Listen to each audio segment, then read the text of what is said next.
Hello everyone. Today we are going to start the new video of chapter electrochemistry.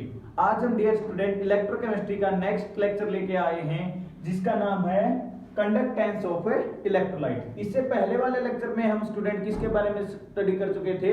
Quantitative aspects of electrolytic cell के बारे में। तो अब हम next section की तरफ मूव ऑन करते हैं, that is conductance of electrolyte. Conductance of electrolyte की स्टडी करने से पहले हम कुछ दो बेसिक फिजिकल टर्म्स के बारे में जानने की कोशिश करते हैं, that is insulator and second one is conductor. Insulator के बारे में डियर स्टूडेंट आप ऑलरेडी जानते हैं, which does not conduct electricity, जो इलेक्ट्रिसिटी को कंडक्ट नहीं करते उसी को हम क्या बोलते हैं? इंसुलेटर बोलते हैं। जैसे वुड एग्जांपल अगर हम देखते हैं तो हमारे एग्जांपल क्या होंगे? एग्जांपल हमारे wood, rubber, etc, that are the example of insulator. Insulator के बहुत सारे उदाहरण हैं जो बिजली को या करंट को अपने अंदर से पास नहीं होने देते, विद्युत धारा को अपने अंदर से गुजरने नहीं देते, उन्हीं को हम क्या बोलते हैं? इंसुलेटर बोलते हैं। कंडक्टर क्या होते हैं? विच कंडक्ट द इलेक्ट्रिसिटी। तो इलेक्ट्रिसिटी को क्या करते हैं? कंडक्ट करते हैं, उन्हीं को हम क्या बोलते हैं? कंडक्टर बोलते हैं। जैसे आयरन, कॉपर, एल्यूमिनियम, etc। अब हम इस चैप्टर के अंदर स्टूडेंट कंडक्टर की ही टाइप को स्टडी करने की कोशिश करेंगे कि कंडक्टर भी बेसिकली हमारे केमिस्ट्री के अंदर टू टाइप्स के अंदर डिवाइड हो जाते हैं, and what is that?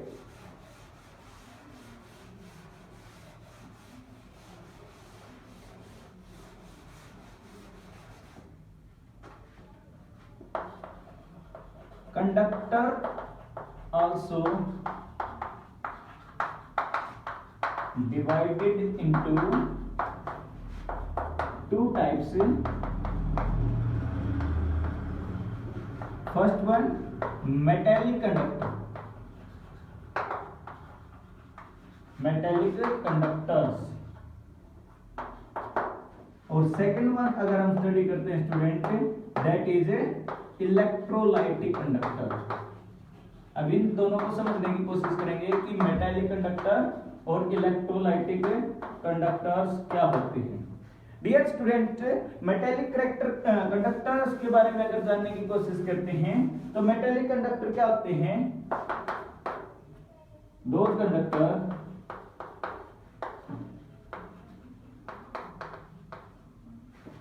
which conduct the electricity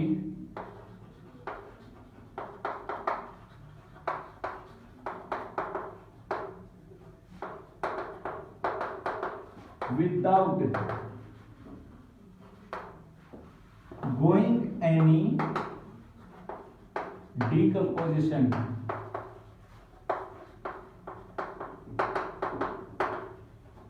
of particles। जो क्या करते हैं? किसी पार्टिकल के डिकम्पोज होने के बिना ही इलेक्ट्रिसिटी को कंडक्ट कर देते हैं, उसी को हम क्या बोलते हैं? मेटालिक कंडक्टर बोलते हैं। एग्जांपल हम देखते हैं स्टूडेंट, आयरन, निकल, कोबाल्ट, जिंक, ये सभी मेटल्स हमारी एक प्रकार से किसका एग्जांपल है? मेटालिक कंडक्टर का एग्जांपल होते हैं। अब मेटालिक कंडक्टर कंडक्ट किसकी वजह से करते हैं? They conduct the electricity due to the presence of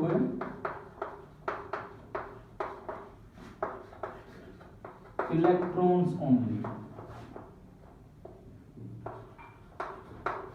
क्योंकि इनमें सिर्फ इलेक्ट्रॉन का फ्लो होता है स्टूडेंट, इसी वजह से ये क्या करते हैं?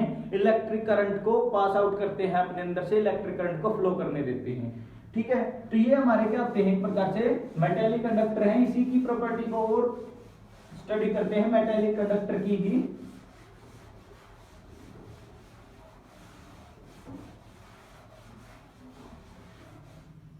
मेटेलिक कंडक्टर की प्रॉपर्टी को ही हम जानने की कोशिश करते हैं कि मेटेलिक कंडक्टर है एक प्रकार से हमारा क्या करते हैं, कैसे कंडक्ट करते हैं।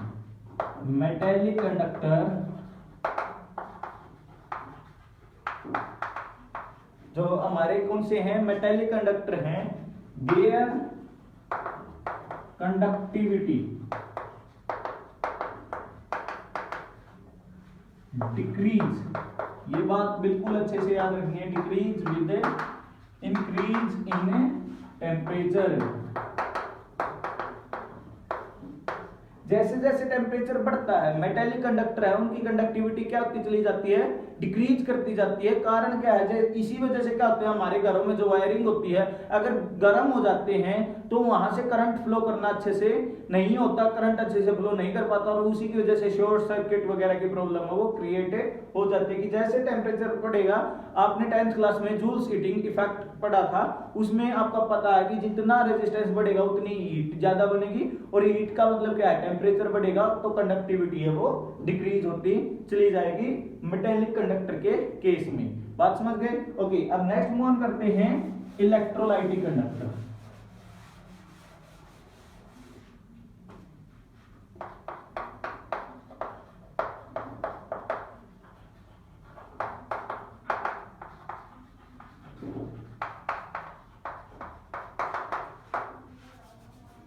They conduct the electricity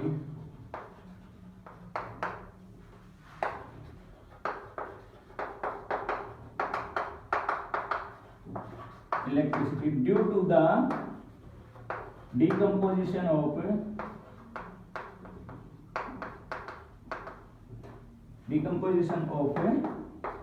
ions। अब इलेक्ट्रोलाइटिक कंडक्टर्स या लिक्विड कंडक्टर बोल सकते हैं इनको, ये क्या होते हैं, ये कंडक्ट तो करते हैं इलेक्ट्रिसिटी को, बट कब करेंगे, due to the decomposition of ions. इनके अंदर आयंस हमारे क्या हो जाएंगे, डिकम्पोज हो जाएंगे, उसी की वजह से ये क्या करेंगे, इलेक्ट्रिक करंट है उसको फ्लो करवाएंगे। कंडक्टिविटी का रीजन क्या होगा, conductivity is due to the decomposition of ion. अब इसमें कंडक्टिविटी का कारण क्या रहेगा, डिकम्पोजिशन ऑफ आयंस। ठीक है, कंपाउंड के आयंस है वो डिकम्पोज हो जाते हैं, इसी की वजह से कंडक्टिविटी को शो करेंगे। नेक्स्ट प्रॉपर्टी स्टडी करते हैं, कंडक्टिविटी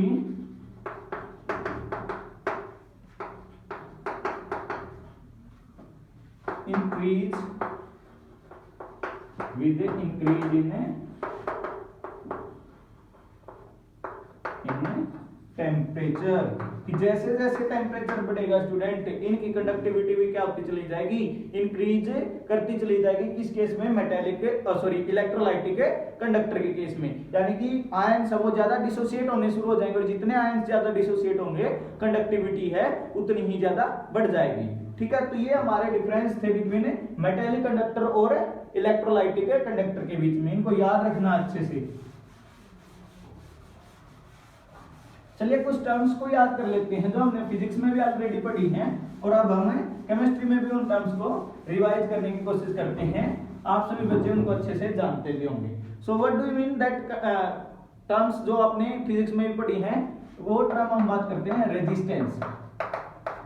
रेजिस्टेंस सभी बच्चों ने अच्छे से पढ़ा होगा कि रेजिस्टेंस क्या होता है, the oppose of the flow of electric current is known as the resistance. जो करंट फ्लो को अपोज करे, रोक के, उसी को हम क्या बोलते हैं, रेजिस्टेंस। और रेजिस्टेंस को हम किससे रिप्रेजेंट करते हैं, आर से। और अगर हम बात करते हैं किसकी, हमारे ओम्स लॉ की, तो resistance is equal to V by I, that is the resistance in terms of ohm's law. ये ओम्स लॉ के टर्म्स में हमने पढ़ा है, लेकिन हम यहाँ पे स्टडी करेंगे रेजिस्टेंस का opposite, that is conductance.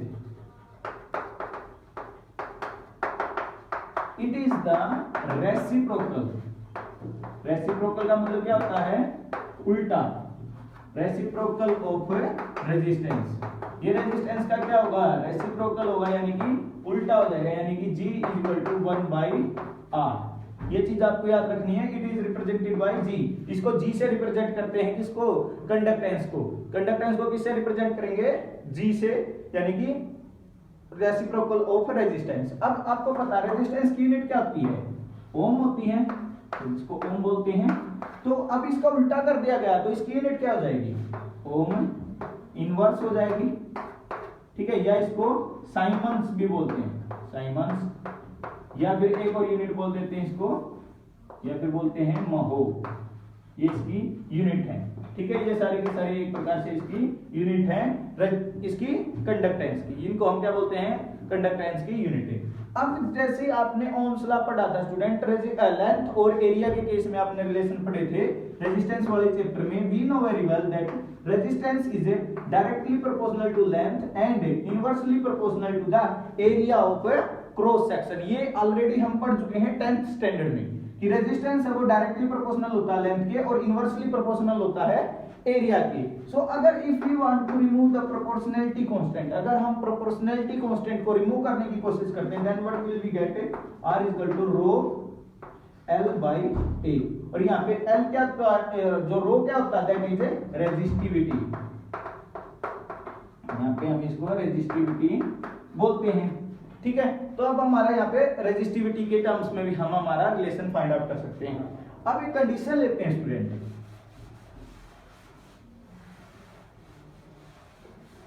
In terms को यहाँ पे साइड में लिख लेते हैं। g की वैल्यू हमारी क्या है, एक प्रकार से g इक्वल टू 1/r आया है, ये याद रखना है, जो हम ऑलरेडी यूज कर चुके हैं, ठीक है। अब हमारे यहाँ पे क्या है, एक इस टर्म्स को भी लिख लेते हैं, r equal to rho L by A। अगर इफ वी टेक लेंथ कितनी ले लेते हैं, 1 सेंटीमीटर, और एंड एरिया ले लेते हैं 1 centimetre square, then what will happen, अगर हम इसी केस में लेंथ को 1 सेंटीमीटर पुट करते हैं यहाँ पे और एरिया को 1 सेंटीमीटर स्क्वायर, तो ये दोनों चीजें तो 1 होगी, that is 1।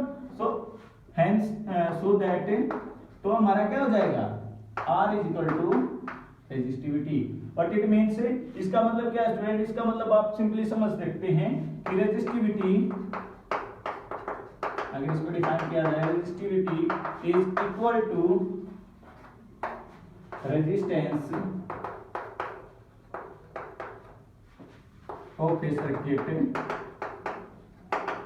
When length is taken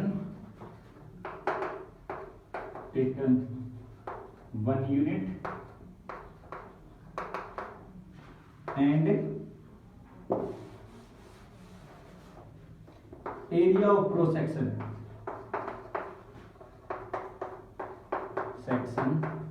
also unity, यानी कि जब इन दोनों को यूनिटी ले लेते हैं तो उस टाइम पे हमारा क्या हो जाएगा, रेजिस्टेंस इक्वल टू रेजिस्टिविटी। और हम कह सकते हैं कि रेजिस्टिविटी है वो हमारे सर्किट के रेजिस्टेंस के बराबर ही आ जाएगी इस केस के अंदर, ठीक है। ये सिंपल हमारा एक्सप्रेशन हो गया, ओके। अब हम बात करते हैं यहाँ पर, इस एक्सप्रेशन को हम आसानी से समझ चुके हैं, इसको हम आसानी से याद भी कर सकते हैं। अब एक चीज नेक्स्ट हम स्टडी करते हैं, दैट इज कंडक्टिविटी। कंडक्टिविटी क्या होती है student, it is the reciprocal of, जैसे रेजिस्टेंस का reciprocal, the reciprocal of resistivity, यानी रेजिस्टिविटी का उल्टा हमारा क्या होगा, कंडक्टिविटी होगी। और इसको रिप्रेजेंट करते हैं कप्पा से, इसको रिप्रेजेंट करते हैं के से, इस प्रकार से ये बनाते हैं, जिसको बोलते हैं कप्पा, कप्पा बोलते हैं, कप्पा बोलते हैं, जो भी आपको बोलना स्टेबल लगे उससे बोल सकते हैं, इसको कप्पा बोलते हैं, ठीक है।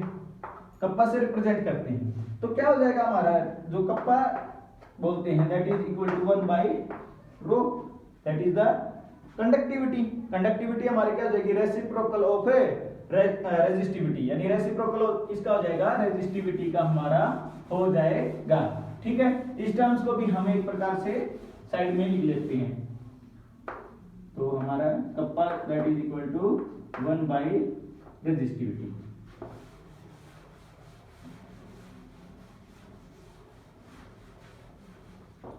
ठीक है। अब स्टूडेंट अगर हम हमारी उन्हीं यूनिट को दोबारा से यूज करने की कोशिश करते हैं, यानी कि अगर हम उन्हीं इस इक्वेशन में r is equal to rho into L by A के अंदर अगर हम किसकी वैल्यू को पुट करते हैं, रेजिस्टेंस की वैल्यू को पुट करते हैं, अगर यहां से देखा जाए तो यहां से रेजिस्टेंस की वैल्यू क्या आ जाएगी, resistance is equal to 1 by G, ये रेजिस्टेंस की वैल्यू आ जाएगी। ठीक है, रेजिस्टिविटी की वैल्यू अगर यहां से देखते हैं फ्रॉम दिस इक्वेशन, तो रेजिस्टिविटी की वैल्यू क्या आ जाएगी, resistivity that is equal to 1 by kappa. ठीक है, कंडक्टिविटी ये हमारी रेजिस्टिविटी की वैल्यू आ जाएगी। तो अगर रेजिस्टिविटी की वैल्यू को भी और रेजिस्टेंस की वैल्यू को भी हम अगर इस इक्वेशन में पुट करते हैं, देन ओवर इक्वेशन, मान लो ये इक्वेशन 1 है, तो over equation will look like that. Resistance की जगह पे हम क्या लिखेंगे, 1 बाई जी। तो एक बार इक्वेशन को ही लिख लेते हैं ताकि कंफ्यूजन ना रहे बच्चों को। That is resistivity into L by A, ये हमारी इक्वेशन है। इसमें रेजिस्टेंस की जगह पे हम क्या